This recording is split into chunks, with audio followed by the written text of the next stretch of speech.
আমাদের চারপাশে থাকা অনেক বাচ্চাই এই বিশেষ অবস্থার কারণে বিভিন্ন চ্যালেঞ্জের মুখোমুখি হয়, কিন্তু সঠিক সহায়তা পেলে তারাও পারে অসাধারণ কিছু করতে। আজকের ভিডিওতে আমরা জানব অটিজমে আক্রান্ত শিশুদের সাহায্য করার সবচেয়ে কার্যকর উপায়গুলো। অটিজম হল একটি নিউরোডেভেলপমেন্টাল কন্ডিশন যেখানে শিশুর সামাজিক যোগাযোগ, আচরণ এবং শেখার ধরনে ভিন্নতা দেখা যায়। প্রথম 2-3 বছরে যেসব লক্ষণ দেখা গেলে সতর্ক হওয়া দরকার: নাম ধরে ডাকলে সাড়া না দেওয়া, কথা দেরিতে শুরু হওয়া, অন্য বাচ্চাদের সঙ্গে খেলতে না চাওয়া। অটিজম কোনো রোগ নয়, এটি একটি ভিন্নতা। শিশুকে পরিবর্তন করতে হবে না, বরং তার প্রয়োজনগুলো বোঝা জরুরি।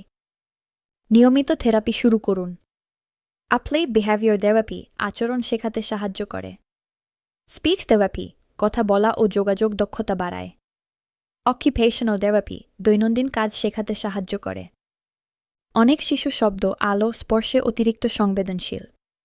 তাই নরম আলো, নয়েজ ক্যান্সেলিং হেডফোন, সল্টয় এসব তাদের স্বস্তি দেয়।